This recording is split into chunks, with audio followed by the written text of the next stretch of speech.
2 जून 1995 UP की सियासत का वो काला दिन जिसे लोकतंत्र पर एक बड़े हमले के तौर पर देखा जाता है और भारत समेत पूरी दुनिया उसे गेस्ट हाउस कांड के नाम से जानती है। आप सोच रहे होंगे कि आज हम अचानक आपके सामने लगभग 30 साल पुरानी उस घटना का जिक्र क्यों कर रहे हैं, तो इसका कारण है राणा सांगा विवाद। जी हां, दरअसल सपा सांसद रामजी लाल सुमन के राणा सांगा पर दिए विवादित बयान पर अब तक जमकर सियासत हो रही थी, लेकिन अचानक इसमें प्रदेश की पूर्व सीएम और बीएसपी सुप्रीमो मायावती की एंट्री से सपा प्रमुख अखिलेश यादव की मुसीबत बढ़ गई है। जो अखिलेश अब तक इस पूरे प्रकरण में दलित कार्ड खेलने की पुरजोर कोशिश कर रहे थे, वो इसमें बुरी तरह से फंस गए हैं, क्योंकि मायावती ने उन्हें गेस्ट हाउस कांड की याद एक बार फिर से दिला दी है। क्या है पूरा मामला, आप बताएंगे आपको। 2 जून 1995 की उस घटना की वो सच्चाई भी बताएंगे जिसे सुनकर आपके होश उड़ जाएंगे। राणा सांगा विवाद में मायावती की एंट्री, अखिलेश पर मायावती का बड़ा हमला, दलित कार्ड पर घिर गए अखिलेश यादव, गेस्ट हाउस कांड पर फिर से मचा बवाल। देश भर में इस समय राणा सांगा को लेकर सपा सांसद रामजी लाल सुमन के बयान पर जमकर बवाल मच रहा है। राजपूत समुदाय से लेकर देश का हर देशभक्त लगातार अखिलेश यादव से अपने सांसद पर कार्रवाई की मांग कर रहा है, लेकिन अखिलेश यादव अपने सांसद को समझाने के बजाय इस पूरे मसले को अलग ही मोड़ पर लेकर चले गए हैं और इसे दलित के अपमान से जोड़ रहे हैं। सोचिए, सपा के एक सांसद ने देश के एक महावीर योद्धा का अपमान किया, लेकिन अखिलेश को यह अपमान नजर ही नहीं आ रहा है, बल्कि वो तो अलग ही रात अलाप रहे हैं। अभी तक उनके व्यवहार को देखकर तो लोग यही आकलन कर रहे हैं कि उनके लिए उस राणा सांगा का महत्व बिल्कुल नहीं है जो इतिहास में अमर है, जिन्होंने ऐसे ऐसे युद्ध जीते जिसकी कल्पना अखिलेश यादव या समाजवादी पार्टी नहीं कर सकती। लेकिन अपने इस बेलगाम सांसद रामजी लाल सुमन के जरिए अखिलेश दलित कार्ड खेलने का वो मौका बिल्कुल नहीं छोड़ना चाहते। लेकिन अब जैसे ही सूबे की पूर्व सीएम मायावती ने राणा सांगा विवाद पर अपनी प्रतिक्रिया दी, उसने अखिलेश के सारे सियासी ख्वाबों पर पानी फेर दिया। आपको बताते हैं कि मायावती ने ऐसा क्या कह दिया जिससे अखिलेश का दलित कार्ड एक्सपोज हो गया। अपने सोशल मीडिया पोस्ट के जरिए बीएसपी सुप्रीमो मायावती ने अखिलेश यादव पर हमला करते हुए कहा कि आगरा की हुई घटना के साथ साथ सपा प्रमुख को इसकी सरकार में 2 जून 1995 को लखनऊ स्टेट गेस्ट हाउस कांड में इस पार्टी यानी सपा द्वारा मेरे ऊपर कराया गया जानलेवा हमला भी इनको जरूर याद कर लेना चाहिए और इसका पश्चाताप भी करना चाहिए। आगरा घटना की आड़ में अब तक सपा अपनी सियासी रोटी सेकना बंद करे और आगरा की घटना की तरह यहां दलितों का उत्पीड़न और ज्यादा न कराए। तो मायावती ने अखिलेश और सपा पर यह बड़ा हमला बोला है और गेस्ट हाउस कांड की याद ताजा कर अखिलेश यादव को आईना दिखाने का काम किया है। दरअसल बीते गुरुवार को सपा सांसद रामजी लाल सुमन के बेटे रणजीत सुमन ने स्थानीय थाने में एक एफआईआर दर्ज कराई और राणा सांगा विवाद को लेकर करनी सेना पर उनके घर पर हमले, तोड़फोड़ और अराजकता का आरोप लगाया। बता दें कि इस प्रदर्शन को लेकर पुलिस ने कई लोगों को गिरफ्तार किया, लेकिन अखिलेश यादव ने इसे दलित पर हमला जोड़ दिया। वो कहने लगे कि ये तो दलितों पर हमला है और इसके बाद मायावती कहां पीछे रहने वाली थी। उन्होंने सोशल मीडिया साइट एक्स का सहारा लेकर अखिलेश को 1995 में हुए गेस्ट हाउस कांड की याद दिला दी और उनके दलित कार्ड को पूरी तरह एक्सपोज कर दिया। मायावती ने अखिलेश को क्यों दिलाई गेस्ट हाउस कांड की याद? साल 1995 यूपी में सपा और बीएसपी गठबंधन की सरकार थी, लेकिन गठबंधन में सब कुछ ठीक नहीं था।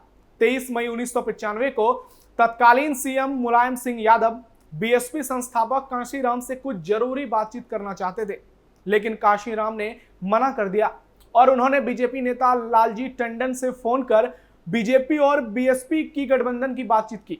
आपको बता दें कि इस समय काशीराम की तबीयत बेहद खराब थी और वो अस्पताल में भी भर्ती थे। उनकी देखभाल में मायावती समेत पार्टी के कुछ सांसद और उनके करीबी दोस्त थे। तभी अचानक काशीराम ने मायावती को अपने पास बुलाया और उनसे पूछा कि क्या वह देश के सबसे बड़े सियासी सूबे की मुख्यमंत्री बनना चाहेंगी।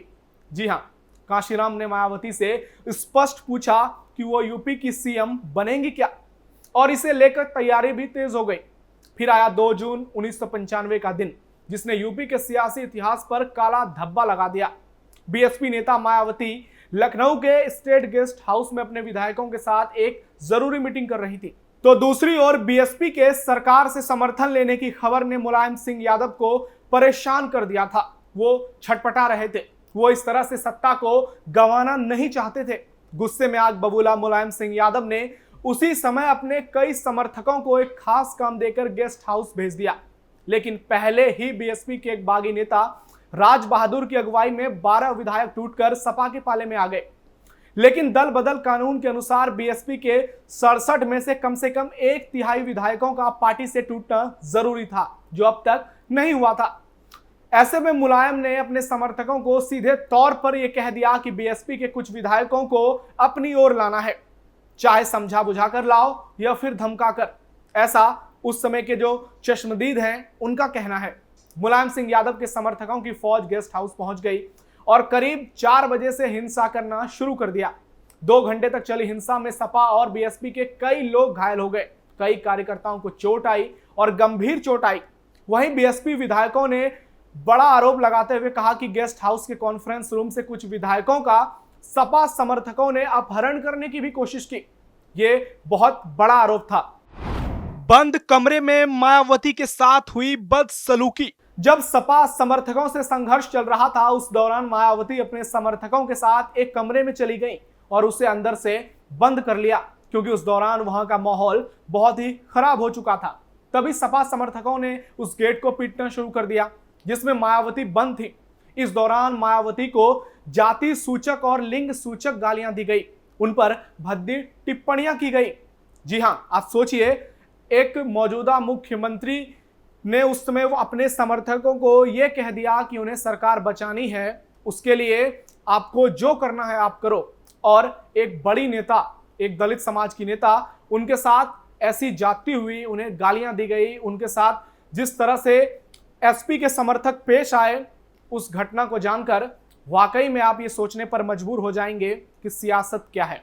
कहा जाता है कि इसके बाद मायावती को बाहर आने की धमकी दी गई। वहां मौजूद रहे चश्मदीदों ने यह भी कहा था कि गेस्ट हाउस में मौजूद यूपी पुलिस के जवानों को सीएम मुलायम सिंह यादव ने साफ निर्देश दिया था कि सपा समर्थकों पर किसी भी प्रकार की कड़ी कार्रवाई नहीं करनी है। यह कहना उस समय के चश्मदीदों का है। और वो ये भी बताते हैं कि तत्कालीन एसएसपी ओपी सिंह भी वहां मौजूद थे, जो हमले को रोकने के बजाय केवल सिगरेट पीते रहे। फिर शाम के वक्त लखनऊ के डीएम राजीव खैर गेस्ट हाउस पहुंचे और उन्होंने सीएम मुलायम सिंह के मौखिक ऑर्डर को नहीं माना। डीएम राजीव खैर ने पुलिस की मदद से बड़ी मशक्कत के बाद वहां से भीड़ को हटाया। अब इस मामले की जानकारी राज्यपाल तक भी पहुंच गई थी। फिर मौके पर एक्स्ट्रा पुलिस फोर्स की तैनाती कर दी गई और फिर लाठीचार्ज कर सपा समर्थकों को वहां से खदेड़ा गया। कई घंटों के बाद मायावती उस बंद कमरे से बाहर आई। दूसरी ओर सीएम मुलायम सिंह यादव का ऑर्डर न मानने वाले डीएम राजीव खैर का उसी रात ट्रांसफर कर दिया गया। यह जानकारी आपको हैरान कर देगी, लेकिन यही सच है। इस घटना के बाद मायावती और मुलायम सिंह यादव के बीच तलवार खिंच गई। मायावती ने चुनावी जनसभा में कई बार इस कांड का जिक्र किया और इस घटना का जिक्र करते हुए अक्सर उनके चेहरे पर एक गुस्सा नजर आता था। इस पूरी घटना को मायावती ने अपनी आत्मकथा मेरा संघर्षमय जीवन एवं बहुजन समाज मूवमेंट का सफरनामा में लिखा है। बाद में गेस्ट हाउस कांड की जांच के लिए रमेश चंद्र कमेटी बनाई गई, जिसके 89 पन्नों की रिपोर्ट में गेस्ट हाउस कांड के आपराधिक षड्यंत्र के लिए सीधे तौर पर तत्कालीन सीएम मुलायम सिंह यादव को जिम्मेदार ठहराया गया। फिर एक हुए मुलायम सिंह यादव और मायावती। लेकिन सियासत तो सियासत है बॉस, यहां कोई किसी का दोस्त और कोई किसी का दुश्मन नहीं होता। समय दोस्ती भी कराती है और दुश्मनी भी। इस घटना के 24 साल बाद साल 2019 में लोकसभा चुनाव के दौरान यही मुलायम सिंह यादव और मायावती एक ही मंच पर नजर आए और बीजेपी को हराने के लिए लोकसभा चुनाव में सपा बीएसपी ने गठबंधन कर लिया। चुनाव से ठीक पहले मायावती ने मुलायम सिंह यादव के ऊपर लगे गेस्ट हाउस कांड वाले केस वापस भी ले लिए। सोचिए, यह है सियासत का असली चेहरा, ना कोई दोस्त ना कोई स्थायी दुश्मन। आपने एक कहावत तो जरूर सुनी होगी, अपना काम बनता और भाड़ में जाए जनता, और यहां पर यही लागू होती हुई नजर आई। लोकसभा चुनाव में सपा बीएसपी गठबंधन पूरी तरह से फ्लॉप रहा और बीजेपी ने यूपी में साथियों के साथ मिलकर 60 से ज्यादा सीटें जीत ली। इसके बाद आने वाले समय में सपा और बीएसपी का गठबंधन भी टूट गया।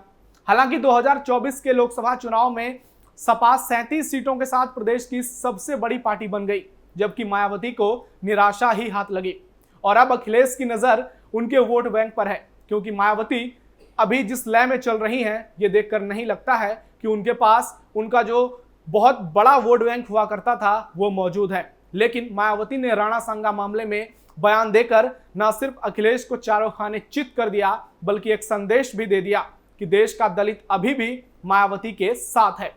तो हमने आपको गेस्ट हाउस कांड के बारे में बताया, जिसकी जानकारी शायद हर किसी को नहीं है।